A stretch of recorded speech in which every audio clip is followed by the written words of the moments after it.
আমরা যখন এখানে আসি এবং এই বইগুলোর দিকে তাকাই আর যখন অতীতের দিকে ফিরে যাই, তখন আমরা বুঝতে পারি যে ইতিহাস কখনোই কোনো অপরিবর্তনীয় বিষয় নয়। এটি মানুষের ইচ্ছা শক্তির দ্বারাই পরিবর্তিত হয়। এখন আমাদের নিজেদের ভাগ্য এবং ইতিহাস আবারও নতুন করে লেখার সুযোগ নিয়ে এসেছে গণভোট 2026। সবার মনে একটা প্রশ্ন, গণভোটটা আসলে কি? গণভোটটা হলো আসলে একটা ভবিষ্যৎ বাংলাদেশের ম্যাপ। ভবিষ্যৎ বাংলাদেশ থেকে আপনি কি চান আর কি চান না একজন নাগরিক হিসাবে, তার একটা খতিয়ান। আপনি কি এমন একটি বাংলাদেশ দেখতে চান যেখানে কেউ চাইলে 10 বছরের বেশি প্রধানমন্ত্রী থাকতে পারবে না?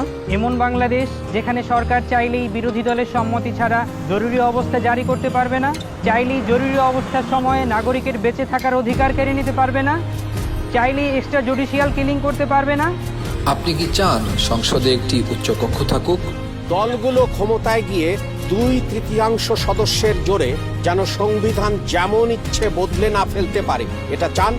সংবিধানের যে কোনো পরিবর্তন করতে হলে উচ্চকক্ষের সমর্থন লাগুক, এটা চান? সংবিধানের কিছু গুরুত্বপূর্ণ বিষয়ের পরিবর্তন আপনার মতামত ছাড়া কেউ করতে না পারুক, অর্থাৎ গণভোট ছাড়া সংবিধানের গুরুত্বপূর্ণ বিধানের কোনো পরিবর্তন সরকার যেন করতে না পারুক। আপনি কি চান তত্ত্বাবধায়ক সরকার কিভাবে তৈরি হবে এটা সরকারি দল এবং বিরোধী দল মিলেই ঠিক করুক?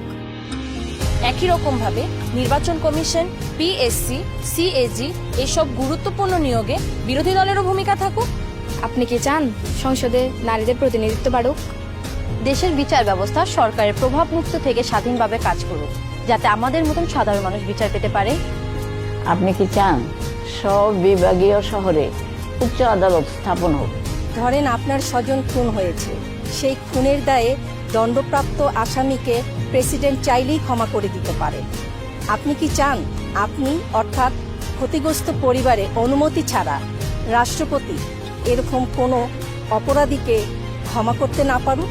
আপনি কি চান যে আমাদের মৌলিক নাগরিক অধিকারের সংখ্যা বৃদ্ধি পাওয়া উচিত? যেমন ধরেন ইন্টারনেট পাওয়া, এটাকে একটা মৌলিক নাগরিক অধিকার হওয়া উচিত, যাতে ভবিষ্যতে আবারও কোনো খুনি সরকারের সেই ইন্টারনেট বন্ধ করে আমাদের উপরে হত্যাযজ্ঞ না চালাতে পারে। রাষ্ট্রপতি এবং প্রধানমন্ত্রী ক্ষমতার মধ্যে ভারসাম্য বজায় থাকুক, এটা কি আপনি চান? বাংলা ভাষার পাশাপাশি দেশের অন্যান্য জনগোষ্ঠীর ভাষার স্বীকৃতি পাক, এটা কি আপনি চান? আপনি যদি এই পরিবর্তনগুলো চান, আপনি যদি এই পরিবর্তনগুলো চান, তাহলে গণভোটে হাতে সিল মারুন। হাতে সিল মারুন। হ্যাঁতে সিল মারুন। হাতে সিল মারুন। হাতে সিল মারুন। হেতে সিল মারুন।